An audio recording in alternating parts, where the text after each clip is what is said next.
Tony Schiavone comes in the ring for the Blockbuster contract signing, and everybody knew who it was, man. It was Will fucking Ospreay comes down to the ring, and he comes down to the ring, and shout out Will Ospreay, but he's 30. It's announced he signed for like 8 years. And so he's there. He's a for lifer in AEW, guys. And I don't know, man. I feel like he's been there and done that. Now would have been the time to where now Tony probably put in his contract, I guarantee you'll win the world title and headline Wembley next year. I guarantee you that's like it written in the contract. That's a promise, which is cool, man. Give him his flowers. He's one of the greatest pro wrestlers in the world, but he should have tried to take it to the next level, bro. He's one of those guys who could be a household name. He could be a Seth Rollins in fucking Marvel movies and whatever. Maybe he doesn't care about that. But he's a guy who I just feel like, man, it's time for you to take it to the next level. And you've been there and done that in AEW. They're in a fucking lull. You know, you already did the Wembley. You did it all.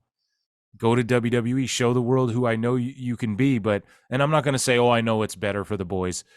Tony Khan clearly backed the Brinks truck up to Ospreay's house, man. Good for him. And I'm pumped to see what he'll do in AEW. But you know what, man? Him versus Rollins and like that's like half a year storytelling right there, you know? AEW is just going to blow off all these matches. Like everyone's like, here's all the people he hasn't faced before. This guy and this guy and this guy and this guy and this guy. And it's like, that's just it. You guys are just marking out for fantasy matches like WWE 2K, you know? Like I want to see him go to that next level.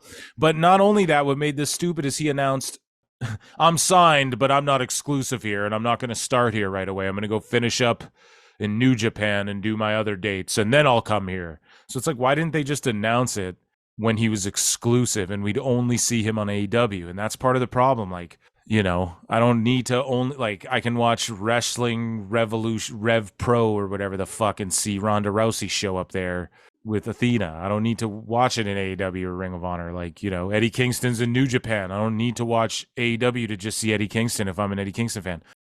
I don't mean to take it to this, but earlier in the show, I talked about streamlining the content, doing what's best for business, right? You need to streamline what is yours.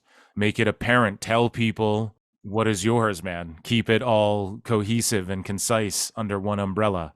AEW does not do that. Not to bring it to that shit, but AEW does not do that. And they're not streamlining this shit in a way that's conducive of, I don't know, capitalizing on what they potentially have or had. I think it's toast now fully.